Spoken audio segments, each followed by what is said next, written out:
Hello everyone.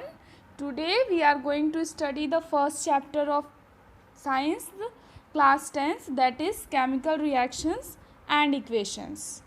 So सबसे पहले हम कंटेंट देखेंगे कि इस चैप्टर में हमको क्या पढ़ना है.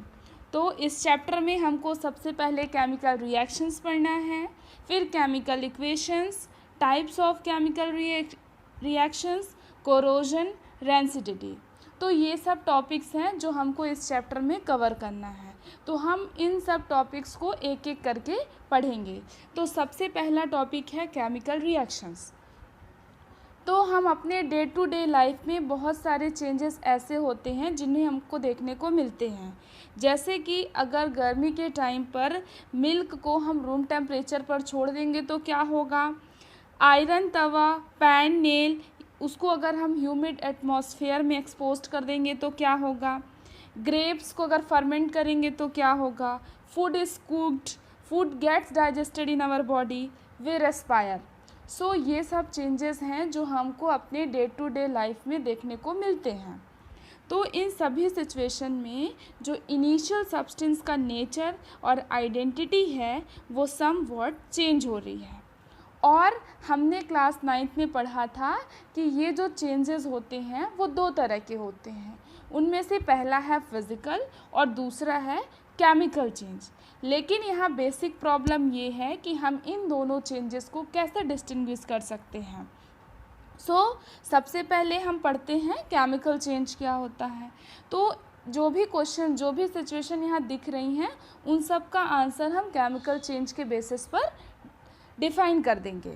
तो वो परमानेंट चेंजेस जिसमें नए केमिकल सब्सटेंस का फॉर्मेशन होता है और वो नए केमिकल सब्सटेंस के पास नई केमिकल प्रॉपर्टीज़ होती हैं, उनको हम केमिकल चेंज कहते हैं. So how would we define chemical change?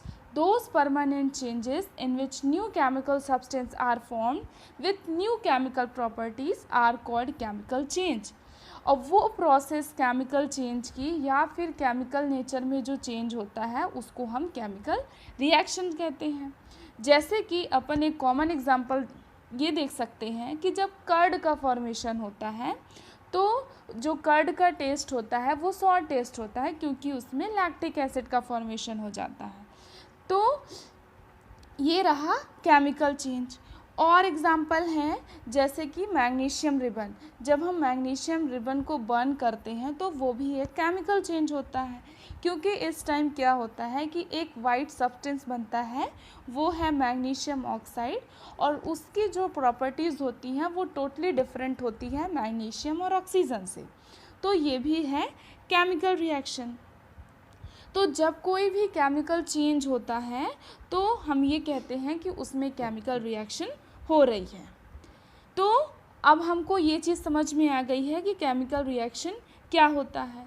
पर हम ये कैसे जानेंगे कि इस रिएक्शन में केमिकल रिएक्शन हो रहा है कि नहीं हो रहा. तो इस आंसर को एक्सप्लेन करने के लिए हम एक एक्टिविटीज़ को देखेंगे. एक्टिविटी 1.1. इसमें हमको क्या पढ़ना है कि जब हम मैग्नीशियम रिबन को बर्न कर रहे हैं एयर में तो उसमें केमिकल चेंज हो रहा है.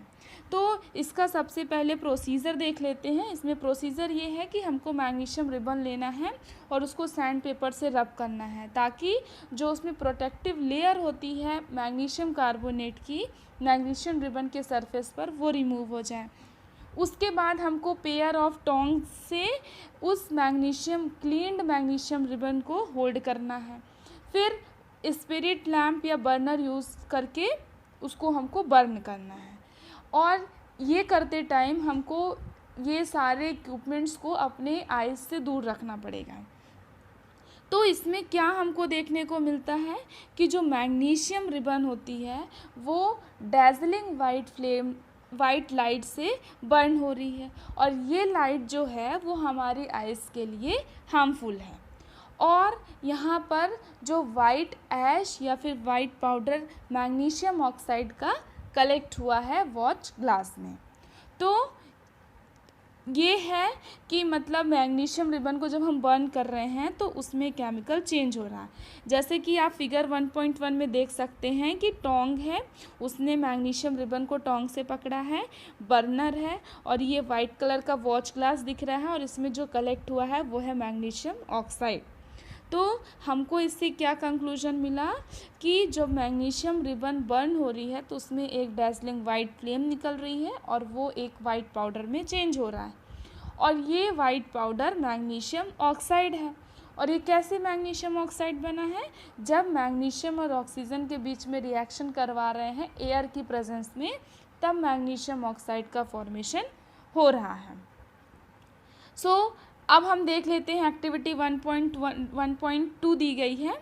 हमको क्या करना है कि एक टेस्ट ट्यूब में लेड नाइट्रेट लेना है। लेड नाइट्रेट का केमिकल फॉर्मूला होता है PbNO3 होल ट्वाइस। Pb है लेड के लिए और नाइट्रेट होता है NO3। Pb की वैलेंसी 2 होती है, NO3 की 1 होती है, इसीलिए PbNO3 होल ट्वाइस इसका फॉर्मूला बना है। तो क्या करना है कि हमको एक टेस्ट ट्यूब में लेड नाइट्रेट सॉल्यूशन लेना है, उसमें हमको पोटेशियम आयोडाइड ऐड करना है। इसको ऐड करने के बाद हमको क्या ऑब्जर्वेशन देखने को मिलेगा कि जब हम इन दोनों सॉल्यूशन को मिक्स करेंगे तो एक येलो कलर का सब्सटेंस बनता है। वो सब्सटेंस एक्चुअली प्रेसिपिटेट होता है, तो वो प्रेसिपिटेट होता है लेड आयोडाइड का, PbI2 का। तो ये ऑब्जर्वेशन हमको देखने को मिला। तो कैसे बना लेड आयोडाइड? जब PbNO3 whole twice lead nitrate में हम पोटेशियम आयोडाइड मिक्स करेंगे तो PbI2 मिलेगा और KNO3 that is potassium nitrate. तो इससे हमको क्या कंक्लूजन मिला कि जब हम लेड नाइट्रेट के सॉल्यूशन को पोटेशियम आयोडाइड सॉल्यूशन के साथ रिएक्ट करवाएंगे तो एक नया केमिकल कंपाउंड का फॉर्मेशन होता है और उसको हम कहते हैं लेड आयोडाइड, और ये लेड आयोडाइड येलो प्रेसिपिटेट के फॉर्म में निकलता है। तो क्वेश्चन ये उठता है अब कि कोई सब्सटेंस क्यों केमिकल रिएक्शन में पार्टिसिपेट करता है? तो ये इसलिए करता है ताकि वो मैक्सिमम स्टेबिलिटी को गेन कर सके और मिनिमम एनर्जी स्टेट को एक्वायर कर ले। ये रही एक्टिविटी 1.2 और इसी तरह एक्टिविटी 1.3 भी है।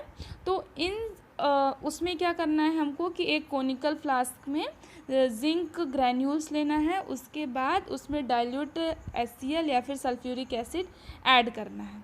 उसके बाद हमको क्या देखने को मिलेगा कि जो जिंक है और जब वो हाइड्रोक्लोरिक एसिड के साथ रिएक्ट करेगा तो ZnCl2 बनेगा और H2 गैस लिबरेट होगी। तो इन तीनों एक्टिविटीज़ से हम ये कह सकते हैं कि इनमें केमिकल रिएक्शन हो रहा है, और इन केमिकल रिएक्शन से हम क्या डिटरमाइन कर सकते हैं? Change in state. कभी कभी क्या होता है कि जब केमिकल रिएक्शंस होती हैं तो उनके स्टेट में भी चेंज होता है, जैसे कि सॉलिड से लिक्विड हो गया, लिक्विड से गैस हो गया, गैस टू सॉलिड हो गया। तो ये होता है चेंज इन स्टेट, जिसको हम कह सकते हैं इंटर कन्वर्जन ऑफ स्टेट। दूसरा है चेंज इन कलर। कुछ ऐसे केमिकल रिएक्शंस होते हैं जिसमें केमिकल रिएक्शन के ड्यूरिंग उसमें कलर चेंज होता है। फिर है इवोल्यूशन ऑफ गैस। जैसे एक्टिविटी 1.3 थी, उसमें इवोल्यूशन ऑफ गैस हो रहा है, मतलब जब ZnHCl के साथ रिएक्ट कर रहा है तो ZnCl2 बन रहा है और H2 गैस लिबरेट हो रही है, तो यहाँ पर इवोल्यूशन ऑफ गैस हो रहा है। फिर है चेंज इन टेम्परेचर। तो कुछ रिएक्शंस, कुछ केमिकल चेंज ऐसे होते हैं जिनमें हीट एब्जॉर्ब होती है या फिर रिलीज़ होती है। इसका मतलब कि केमिकल रिएक्शन दो तरह का हो सकता है, एक होता है एक्सोथर्मिक, एक होता है एंडोथर्मिक। तो वो रिएक्शन जिसमें हीट लिबरेट होती है या फिर रिलीज़ होती है उसको हम एक्सोथर्मिक कहते हैं, और जिसमें हीट एब्जॉर्ब होती है उसको हम एंडोथर्मिक कहते हैं। तो इस तरह चेंज इन टेम्परेचर भी होता है। तो हमने बहुत वैरायटी ऑफ केमिकल रिएक्शंस हैं जो हमारे चारों ओर हो रहे हैं, तो ये हमने पढ़ लिया। अब हमको पढ़ना है कि केमिकल रिएक्शंस के क्या टाइप्स हैं और उनके सिंबॉलिक रिप्रेजेंटेशन इस चैप्टर में हमको पढ़ना है। 1.1 दैट इज़ केमिकल इक्वेशन। हमने एक्टिविटी 1.1 में क्या कंक्लूड किया था कि जब मैग्नीशियम रिबन ऑक्सीजन में बर्न हो रही है ऑक्सीजन के प्रेजेंस में, तो वो मैग्नीशियम ऑक्साइड में कन्वर्ट हो जा रही है। तो देखिए, जो किसी भी केमिकल रिएक्शन का जब हम डिस्क्रिप्शन करते हैं तो अगर हम सेंटेंस के फॉर्म में लिखेंगे तो वो बहुत ज़्यादा लंबा हो जाएगा। जैसे यहाँ पर लिखा है कि when a magnesium ribbon is burned in oxygen it gets converted to magnesium oxide. तो ये सेंटेंस काफ़ी बड़ा दिख रहा है, तो हम इसको शॉर्ट करने के लिए मतलब सिंबॉलिक और फॉर्मूला फॉर्म में लिखते हैं। तो जो सिंपलेस्ट वे है इसको लिखने के लिए वो है वर्ड इक्वेशन। तो देखिए, वर्ड इक्वेशन दी गई है, इक्वेशन नंबर 1.1, वो है magnesium plus oxygen gives magnesium oxide. देखिए, यहाँ किसी भी कोई भी फॉर्मूला नहीं यूज़ किया गया है, यहाँ सीधे वर्ड लिखे गए हैं। तो जो मैग्नीशियम और ऑक्सीजन है वो रिएक्टेंट है और मैग्नीशियम ऑक्साइड जो है वो है प्रोडक्ट। तो वो सब्सटेंस जिसमें केमिकल चेंज हो रहा है, मतलब जो जिसमें केमिकल चेंज हो रहा है वो है मैग्नीशियम और ऑक्सीजन। तो मैग्नीशियम और ऑक्सीजन क्या हो गए, यहाँ रिएक्टेंट हो गए। और जो नया सब्सटेंस बन रहा है मैग्नीशियम ऑक्साइड, वो है प्रोडक्ट। मतलब रिएक्टेंट एक दूसरे के साथ रिएक्ट किए और किसका फॉर्मेशन किए, प्रोडक्ट का। तो वर्ड इक्वेशन में हमको क्या देखने को मिल रहा है कि change of reactants to product through an arrow which is place between them. देखिए, रिएक्टेंट और प्रोडक्ट के बीच में आपको एक फॉरवर्ड एरो का साइन दिखता होगा, वो है एरो, फॉरवर्ड एरो। रिएक्टेंट हमेशा हम एरो के लेफ्ट हैंड साइड में लिखते हैं और प्रोडक्ट राइट हैंड साइड में। और जब रिएक्टेंट्स ज़्यादा होते हैं, जैसे यहाँ पर मैग्नीशियम और ऑक्सीजन है, तो इन दोनों के बीच में हम प्लस का साइन लगाते हैं। उसी प्रकार जब एक या एक से ज़्यादा प्रोडक्ट का फॉर्मेशन होता है तो वहाँ पर भी हम प्लस का साइन लगाते हैं। तो और ये जो एरो हेड है ये पॉइंट करता है प्रोडक्ट की तरफ और ये रिएक्शन की डायरेक्शन भी शो करता है। तो ये था वर्ड इक्वेशन। मतलब किसी भी इक्वेशन को अगर हम वर्ड इक्वेशन के फॉर्म में लिखेंगे तो क्या क्या प्रोसीजर है उसको लिखने के लिए, तो ये हमने देख लिया। अब हमारा नेक्स्ट टॉपिक है राइटिंग अ केमिकल इक्वेशन। मतलब किसी भी केमिकल इक्वेशन को हम कैसे लिख सकते हैं। तो क्वेश्चन ये पूछ रहा है यहाँ कि क्या कोई और शॉर्ट वे है किसी भी केमिकल रिएक्शन को रिप्रेजेंट करने के लिए, है? यस है। देखिए, केमिकल इक्वेशन को हम और ब्रीफ कर सकते हैं और कंसाइज कर सकते हैं अगर हम वर्ड्स की प्लेस में केमिकल फार्मूला यूज़ करेंगे। तो केमिकल इक्वेशन जो होती है वो एक केमिकल रिएक्शन को रिप्रेजेंट करती है। अब देखिए, हमने अभी इक्वेशन 1.1 में देखा था कि मैग्नीशियम प्लस ऑक्सीजन लिखा था मैग्नीशियम ऑक्साइड, लेकिन यहाँ पर हम मैग्नीशियम पूरा वर्ड लिखने की प्लेस में हम उसका फॉर्मूला यूज़ करेंगे, तो इससे हमारी जो केमिकल इक्वेशन होगी वो बहुत कंसाइज हो जाएगी और इजीली भी हम पढ़ सकते हैं। तो Mg plus O2 gives MgO। यहाँ पर Mg जो होता है वो मैग्नीशियम का है, O2 है ऑक्सीजन का और MgO that is magnesium oxide. तो इसको मतलब वर्ड इक्वेशन को हमने फॉर्मूला पर लिख दिया। अब हमको क्या करना है कि जितने एलिमेंट्स राइट हैंड साइड पर हैं और लेफ़्ट हैंड साइड पर हैं उनको काउंट करना है और कंपेयर करना है, दोनों लेफ़्ट हैंड और राइट हैंड साइड के। अब अगर हर एलिमेंट का नंबर राइट हैंड साइड और लेफ़्ट हैंड साइड पे सेम आ जाता है, तो अगर सेम आ जाता है तो वो इक्वेशन कहेंगे हम बैलेंस्ड है, ठीक है। और अगर नहीं आता है तो उस इक्वेशन को हम अनबैलेंस्ड कहेंगे, क्योंकि जो मास होगा दोनों एरो के दोनों साइड में वो सेम होना चाहिए, और अगर सेम नहीं होगा तो वो इक्वेशन अनबैलेंस्ड होगी। तो उस तरह की केमिकल इक्वेशन को हम स्केलेटल केमिकल इक्वेशन कहते हैं। देखिए, इक्वेशन 1.2 ये क्या है, ये एक स्केलेटल केमिकल इक्वेशन है for the burning of magnesium in air. तो यहाँ से हमको ये पता चल गया कि हम किसी भी केमिकल इक्वेशन को कैसे लिखेंगे, फॉर्मूला के बेसिस पर लिखिए, सिंबल्स के बेसिस पर लिखिए, तो उससे केमिकल इक्वेशन और कंसाइज हो जाएगी। और नेक्स्ट टॉपिक है हमारा बैलेंस्ड केमिकल इक्वेशन। तो क्लास 9th में हमने पढ़ा था law of conservation of mass. क्या कहता है law of conservation of mass? कि mass can neither be created nor be destroyed, मतलब कि मास को हम ना ही क्रिएट कर सकते हैं और ना ही डिस्ट्रॉय कर सकते हैं। इसका मतलब कि किसी भी सिस्टम का जो टोटल मास होता है वो कंजर्व्ड होता है, मीन्स कांस्टेंट होता है। तो total mass of the element present in the product of a chemical reaction has to be equal to the total mass of the elements present in the reactant. It means कि reactant और product side में जो total mass है elements का वो दोनों side में equal होना चाहिए। और each elements का number, मतलब number of atoms of each element, वो before and after, मतलब रिएक्शन के पहले और बाद में दोनों सेम होना चाहिए। इसीलिए हमको स्केलेटल केमिकल इक्वेशन को बैलेंस करना पड़ता है। तो जो इक्वेशन आपको 1.2 दिख रही है Mg + O2, आप बताइए क्या ये इक्वेशन बैलेंस्ड है? नहीं है, ये इक्वेशन बैलेंस नहीं है, क्योंकि देखिए Mg 1 है रिएक्टेंट साइड पर और ऑक्सीजन 2 है, पर प्रोडक्ट साइड में Mg भी 1 है और ऑक्सीजन भी 1 है, तो ये इक्वेशन अनबैलेंस्ड है। तो इस इक्वेशन को हमको बैलेंस करना पड़ेगा।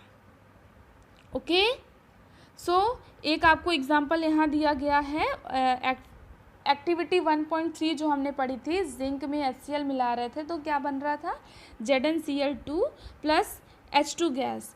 तो इसका पहले वर्ड इक्वेशन हम देख लेते हैं, zinc + sulphuric acid gives zinc sulphate + hydrogen. तो ये इसका एक वर्ड इक्वेशन है। अब इसको हम फॉर्मूला के बेसिस पर कैसे लिखेंगे, मतलब हम इसका स्केलेटल इक्वेशन कैसे लिखेंगे? जिंक का क्या होता है फॉर्मूला, Zn, सल्फ्यूरिक एसिड होता है H2SO4 और जिंक सल्फेट होता है ZnSO4 और H2 होता है, हाइड्रोजन गैस का तो H2 होता है। तो अब हमको क्या करना है कि इस इक्वेशन 1.3 को बैलेंस करना है। कैसे बैलेंस करना है? सबसे पहले हम एक टेबल ड्रॉ करेंगे, उसमें 3 कॉलम हमको बनाना है। फर्स्ट कॉलम में लिखेंगे एलिमेंट का नाम लिखना है। दूसरे में लिखेंगे number of atoms in reactant, मतलब कि लेफ्ट हैंड साइड में कितने नंबर ऑफ एटम्स हैं। और फिर हमको थर्ड कॉलम में लिखना है number of atoms in product, that is right hand side. तो क्या करेंगे, जितने एलिमेंट्स हैं उसको हम फर्स्ट कॉलम में लिख लेंगे। तो देखिए Zn है, फिर हाइड्रोजन है, सल्फ़र है और ऑक्सीजन है। आप यहाँ पर सल्फ़र और जितने ईच एलिमेंट का हमको नाम लिखना है। तो कभी कभी क्या है, कुछ बच्चे सल्फेट लिख देते हैं, SO4 में अलग अलग ना करके SO4 पूरा लिख देते हैं, पर ये गलत है। हमको सल्फ़र अलग लिखना है और ऑक्सीजन अलग लिखना है। अब नेक्स्ट स्टेप पे आते हैं, जो number of atoms in reactant left hand side में है। तो देखिए जिंक का कितना है, 1, जिंक कितना है यहाँ 1, हाइड्रोजन कितने हैं 2, सल्फ़र कितने हैं 1 और ऑक्सीजन कितने हैं 4। इतने एटम्स रिएक्टेंट साइड में कंबाइन हो रहे हैं किसी भी इस केमिकल रिएक्शन में। अब हमको देखना है कि प्रोडक्ट साइड में कितने नंबर हैं। तो देखिए जिंक भी 1 है और सल्फ़र भी 1 है, हाइड्रोजन कितने हैं 2 हैं, ऑक्सीजन कितने हैं 4 हैं। तो आप इस टेबल से ये कंक्लूड कर सकते हैं कि यहाँ पर जो number of atoms reactant side में है और जो number of atoms product side में है वो दोनों सेम है। तो हम क्या कहेंगे कि ये इक्वेशन बैलेंस्ड केमिकल इक्वेशन है। ठीक है, क्योंकि number of atoms of each element is same on both the side of the arrow. So this equation is a balanced chemical equation. अब हम नेक्स्ट क्लास में पढ़ेंगे कि हम किसी अनबैलेंस्ड केमिकल इक्वेशन को बैलेंस्ड केमिकल इक्वेशन कैसे करेंगे। तो ये अपन हम नेक्स्ट क्लास में पढ़ेंगे और होप सो आप लोग को समझ में आया होगा। और वीडियो देखने के लिए आप हमारे चैनल को सब्सक्राइब करिए और ताकि आपको अपकमिंग वीडियोस का नोटिफिकेशन मिल सके।